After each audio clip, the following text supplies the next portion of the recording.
What's going on, everyone? Talen here with Talen Collects Figures, and today we're going to be looking at this Angela figure that I got. So I picked this one up because it was kind of on sale. It was on Amazon's warehouse deals because it was considered a damaged product. And when I read the description, it was just box damage. It didn't say anything was wrong with the actual figure itself. So that's why I decided to get her, because I have been looking for an Angela figure. I haven't found any that are in my price range, so that's kind of why I'm settling for this one, because me personally, I'm actually not a huge fan of the Diamond Gallery I guess product line. I'm not a huge fan of how their figures look. Maybe it's just the materials or whatnot, but I don't know, I just haven't been a fan of it. I only have two other figures by them, and both of them I'm not really sold on the looks. I don't know, it's just just me personally. So yeah, anyway, we'll take a look at this one here. So normally she sells for, I think, $45 is the MSRP. Generally everywhere else she's always being sold for about 40 bucks is what I generally see for brand new. And since it looks like this was the box damage, someone hit it with a box cutter. And then also, as you can see, the box is a little bit crunched up here. But besides that, it was brand new and sealed, except for the damage to the box. So I ended up getting her for $22. So I thought, you know what, for like basically 20 bucks, I'm not really going to pass up on that. I would like to get an Angela in my collection. So I figure, you know what, let's see what she looks like. So let's go ahead and get her out of the box here, and we'll check her out, see if hopefully there's no damage to the actual figure herself.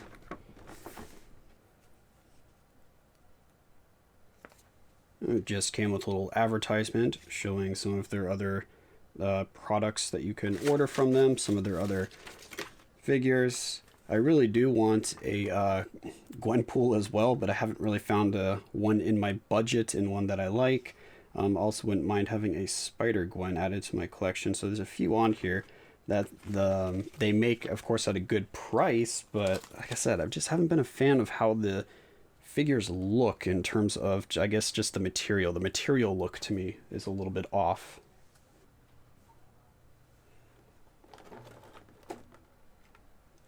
Alright, so we got her out of the box here. So let's go ahead and take a closer look at her. And actually, this figure does feel a little bit different than the other two that I've purchased from them. Maybe she's a newer one or something like that. I believe that her release date, if I'm to believe Amazon, was July of 2019. I just picked her up now in October of 2020. And again, there's no shortage, so I believe they're still producing the figure. So, yeah, I mean, it doesn't look like, luckily, any damage to the actual figure herself. There's a few, like, dirt spots on her that I'll see if I can clean off. But besides that, everything looks fine. And this kind of middle piece here is just, like, attached on a little kind of rubbery piece of plastic, as you can see here. But the material feels different than the other two that I've bought from Diamond Select. If you're curious about the other two that I have a Lady Death and I have a Silk. Both of those feel a little bit different. Let me see here. Let's grab... So my Silk isn't really in an accessible spot, but we have the Lady Death here, which I wasn't able to find very many versions of her, so that's why I ended up getting this one here. Oh, the sword popped out of its little slot here. Wherever the slot is, there we go. Again, oh, actually the material does feel about the same. Maybe it's the Silk that would just had the other material. This one didn't look as bad to me because the coloring of the skin is different. I guess maybe it was the skin color that I didn't like for the Diamond Select. That might have been it. I just didn't like the kind of skin texture. But overall, I mean, the figure still looks pretty cool.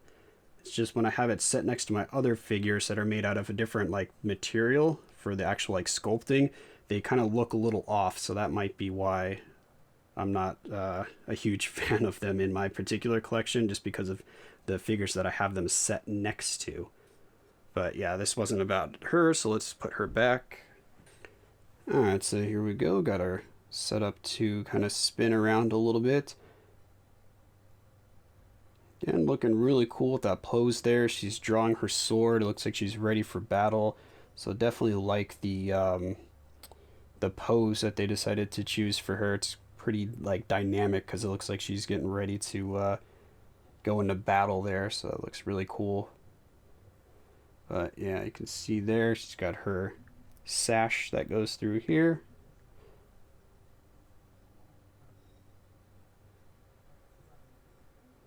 Yeah, I don't know. I think I might actually like this one here. Maybe I was a little too harsh on them before when I got those first two figures, and I wasn't super happy when I first unboxed them. But she looks pretty good. So I'll try to give you some close-ups here so you can see the details. But again, you can kind of see that it's just, I don't know, the materials they just don't look like high quality. I guess for the price, you wouldn't really expect high quality kind of materials to be used. But yeah, that's just kind of the main thing. Some people, don't really notice that as much, but for some reason my eyes get really drawn to, like the materials, like the texture of it and that kind of thing. Whereas other people maybe are more looking at like the paint, or if the character actually looks like the actual character they're trying to portray. For me, like I said, it's I don't know, maybe more of a stickler for the detail of the actual materials or product itself. Because yeah, as you can see, that almost looks like a plasticky like play sword kind of thing. Whereas I feel like some of the other figures that I have, they just look more realistic or detailed, I guess. I don't know what the word is to say for that.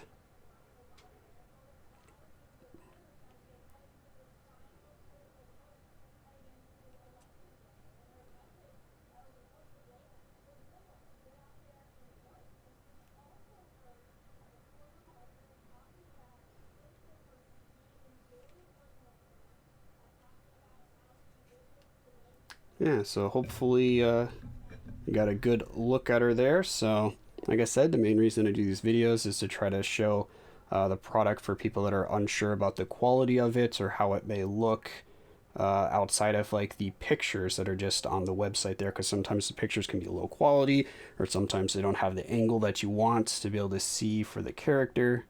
So hopefully this will show her off a little bit to you guys. Again, I'm going to add her to my collection until I find a replacement, because as of right now, the only other Angela that I've really found is a 1/4, or yeah, 1/4 scale, and I believe it was from XM Studios. And yeah, she's a little pricey. I believe she was like $900 or $1,200 or something like that. That's a bit out of my price range. It's like $900, $1,000, $20. So yeah, and plus I don't have the best of places to put the bigger figures, so I really like these kind of 1/7 or like 1/7 scale, I believe is what she is.